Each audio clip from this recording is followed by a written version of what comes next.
తెలంగాణ రాష్ట్ర ప్రయోజనాలకు వ్యతిరేకమైనటువంటి బనకచెర్ల ప్రాజెక్టును బలవంతంగా కట్టేందుకు ఆంధ్రప్రదేశ్ రాష్ట్రం మరి ముందుకు పోతా ఉంది.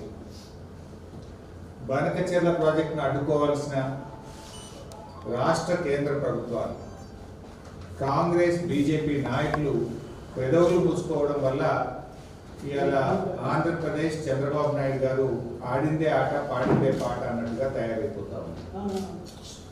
ఒకవైపు కమిటీ ఏర్పాటు అంటూనే ఆంధ్రప్రదేశ్తో ఇవాళ మన రేవంత్ రెడ్డి గారి ప్రభుత్వం లోపాయికారి ఒప్పందం చేసుకొని ఇవాళ ఈ ప్రాజెక్టుకు సహకరిస్తున్న విషయం కూడా మనకు అర్థమవుతా ఉంది. బనకచెర్ల ప్రాజెక్టును కట్టి తీరుతాం అని నిన్న లోకేష్ గారు మాట్లాడారు. ఏ బలం చూసుకొని మాట్లాడుతున్నాడు లోకేష్ గారు అంటే రేవంత్ రెడ్డి బలం చూసుకొని మాట్లాడుతున్నాడు.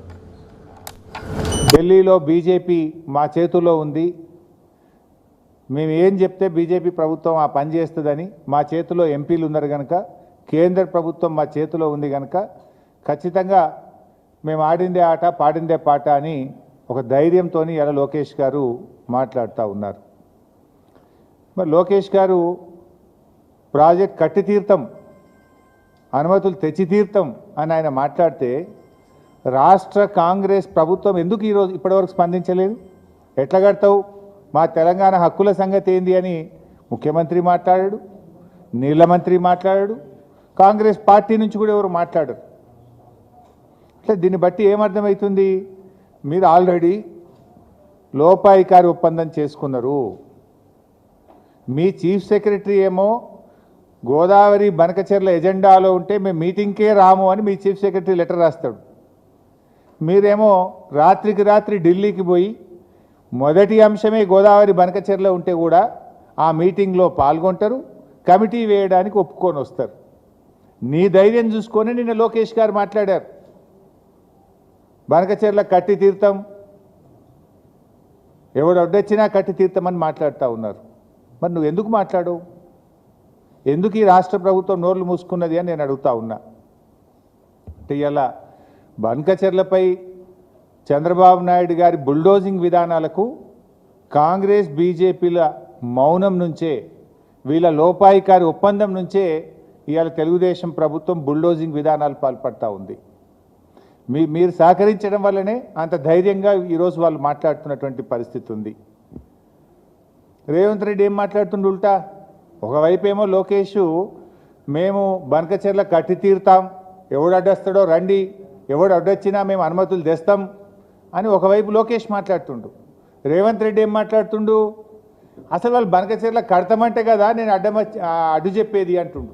మనం ఏమన్నా ఢిల్లీలో బనకచెర్ల ప్రాజెక్టు వాళ్ళు కడతామంటే కదా నేను అడ్డు చెప్పేది అని చంద్రబాబు నాయుడు పేలవంగా బేలముఖం వేసుకొని మాట్లాడుతుండు. వాడు కట్టే తీరుతా, ఎవడు అడ్డం వస్తాడో రండిరా బై, నేను అనుమతులు ఎట్లా దేవాలనో నాకు తెలుసు అని వాడు మాట్లాడుతుండు. నువ్వేం మాట్లాడుతున్నావు? రేవంత్ రెడ్డి వాడు అడమే చెప్తలేడు, ఎజెండాలో లేదని ఒక అబద్ధం మాట్లాడు. వాళ్ళు కడతామంటే కదా నేను అడ్డు చెప్పేది అని ఇంకొక వైపు మాట్లాడతాడు. అంటే ఈ మాటల్ని చూస్తూ ఉంటే రేవంత్ రెడ్డి ఆల్రెడీ సెటిల్ అయిపోయిండు. గురుదక్షిణ చెల్లించుకునే పనిలో ఇవాళ రేవంత్ రెడ్డి ఉన్నట్టుగా మాకు అర్థమవుతా ఉంది. లోకేష్ ఏ ధైర్యంతో ఇలా బనకచెర్లపై బరి తెగించి మాట్లాడుతూ ఉన్నారు అంటే, ముఖ్యమంత్రి రేవంత్ రెడ్డితో పాటు కాంగ్రెస్ బీజేపీ పార్టీలు డూడు బసవన్నలుగా తలూపడం వల్లనే అంత ధైర్యంగా మాట్లాడుతున్నారు. ఎందుకు? రేవంత్ రెడ్డి ఏమో గురుదక్షిణలో భాగం, తన పదవిని కాపాడుకోవడంలో, కేంద్ర ప్రభుత్వం మెప్పు పొందడంలో చంద్రబాబు గారు సహకారం కావాలి. ఇంకొక వైపు బీజేపీ ప్రభుత్వం ఢిల్లీలో తమ పీఠాన్ని కాపాడుకోవడానికి ఇవాళ తలలూపుతున్నటువంటి పరిస్థితి ఉన్నది. అయినా ఇవాళ లోకేష్ గారు ఏం మాట్లాడుతుందంటే, మిగులు జలాలు ఇవాళ సముద్రంలో కలుస్తున్నాయి మీకు కనబడతలేదా అని మాట్లాడుతున్నాడు. నేను అడుగుతా ఉన్నా లోకేష్ గారిని, ఇవాళ అసలు సాగునీటి జలాలపైన లోకేష్ది అవగాహన లోపం, ఆయన అవగాహన లేకుండా మాట్లాడుతూ ఉన్నాడు. ఇన్ఫ్యాక్ట్ ఆయన ఒక యంగ్స్టర్. నేను ఆయనకు చెప్పదలుచుకున్న ఏంటంటే, భవిష్యత్తులో మీరు చెడగొట్టుకుంటా ఉన్నారు, అవగాహన లేకుండా మాట్లాడి ప్రజల ముందు అభాస్పాలైతా ఉన్నారు. ఒక అంతర్రాష్ట్ర విషయంలో కానీ ఒక నీళ్ళ విషయంలో మాట్లాడేటప్పుడు ఆచితూచి మాట్లాడాలి. అవగాహనతో మాట్లాడాలి. అధికారం ఉంది కదా, మందబలం ఉంది కదా,